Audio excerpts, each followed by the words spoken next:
എല്ലാവർക്കും നമസ്കാരം. എൻ്റെ യൂട്യൂബ് ചാനലിലേക്ക് സ്വാഗതം. ഇന്ന് ഞാൻ പറയാൻ പോകുന്നത് ചെറിയൊരു ടിപ്പാണ്. ഇത് 32 വർഷമായിട്ട് ഞാൻ ചെയ്യുന്നൊരു കാര്യമാണ്. പക്ഷേ ഇന്ന് എല്ലാ ചാനലുകളും എല്ലാവരും കാണിക്കുന്നുണ്ട്. ഞാൻ മിൽമ പാല് ഉപയോഗിച്ച് തുടങ്ങിയ കാലം മുതൽ ചെയ്യുന്ന ഒരു കാര്യമാണ്. അന്നത്തെ പാലൊക്കെ എന്ന് പറഞ്ഞാൽ നല്ല ക്വാളിറ്റിയും നല്ല പാടയും കിട്ടുന്ന പാലായിരുന്നു. ഇതെന്ന് പറഞ്ഞാൽ എൻ്റെ പ്യൂറായിട്ടുള്ള പശുവും പാലാണ്. അടുത്ത വീട്ടിൽ നിന്ന് വാങ്ങുന്ന പാലാണ്. അപ്പോൾ അത് പാല് കാച്ചുമ്പോൾ അതിൻ്റെ പാട ഞാൻ മാറ്റി കളക്ട് ചെയ്ത് വെച്ചതാണ് ഇത്. ഇതിനി ഞാൻ എണ്ണയാക്കുന്ന വിധം എങ്ങനെയാണെന്ന് കാണിച്ചു തരാം. പാടയാണേ ഫ്രീസറിൽ വെച്ചിട്ട് ഫ്രീസ് ചെയ്തെടുത്ത പാട ഞാൻ തലേന്ന് രാത്രി എടുത്ത് പുറത്ത് വയ്ക്കും ഐസ് മാറാനായിട്ട്. എന്നിട്ട് മിക്സിയുടെ കപ്പിലോട്ട് ട്രാൻസ്ഫർ ചെയ്യുവാണേ. ഇതിനി 2-3 ഐസ് ക്യൂബ് കൂടെ ഇട്ടിട്ട് ഒന്ന് ജസ്റ്റ് ഒന്ന് അടിച്ചെടുക്കും. ഒരു 30 seconds ഒക്കെ ഒന്ന് അടിച്ചാൽ മതി മിക്സിയിൽ. അടിച്ചെടുത്ത വെണ്ണ ഇതിലേക്ക് ട്രാൻസ്ഫർ ചെയ്യുവാണേ. ഒരു പാത്രത്തിലേക്ക് മാറ്റുകയാണ്. ഇനി കുറച്ച് ഐസ് വാട്ടർ കൂടെ ഒഴിച്ചെടുത്തിട്ട് ഇത് വെണ്ണ ഉരുട്ടിയെടുക്കാം. പിന്നെ വാഷ് ചെയ്തതാണ്. ഇനി ഇതിൽ നിന്ന് ഈ കട്ടിയായ വെണ്ണ ഇത് കണ്ടോ, ആ മോര് അതിനെ പിഴിഞ്ഞ് കളഞ്ഞിട്ട് ഇതിലോട്ട് ഇടുകയാണേ. നല്ല ഐസ് വാട്ടറാണ്, ഐസ് ക്യൂബ്സിൻ്റെ വെള്ളമാണേ. അതിലോട്ട് ട്രാൻസ്ഫർ ചെയ്യുകയാണേ. ഇനി ഞാനിത് മുഴുവൻ മാറ്റിയെടുത്തിട്ട്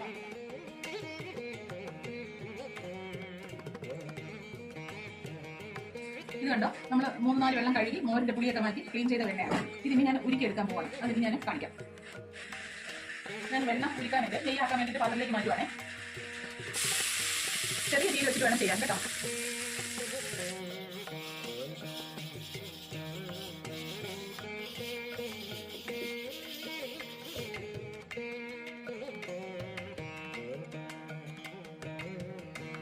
ഇനി ചെറിയ ഫ്ലെയിമിലോട്ട് മാറ്റാം.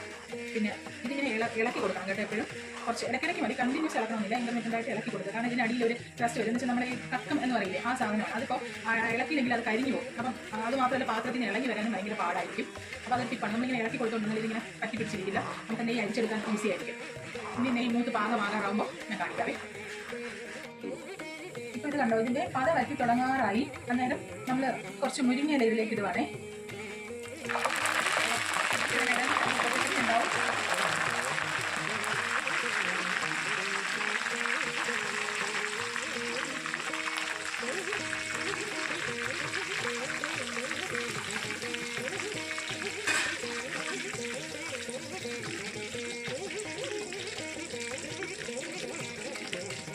ഈ മുരിങ്ങയില എന്തിനാണെന്നറിയോ ഇതിലേക്ക് ഇട്ടത്?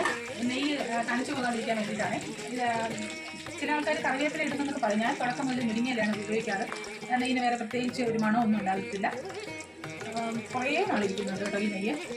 ഈ പത ഇപ്പോൾ കാണുന്നില്ലേ, ഈ പത കൂടെ ഒന്ന് മാറിക്കഴിഞ്ഞാൽ നമുക്ക് തീ ഓഫ് ചെയ്യാം. അങ്ങനെ നമ്മുടെ ശുദ്ധമായ പശുവിൻ നെയ്യ് തയ്യാറായി കഴിഞ്ഞു. ഈ അടിയിൽ കാണുന്നതാണ് അതിൻ്റെ കക്കം.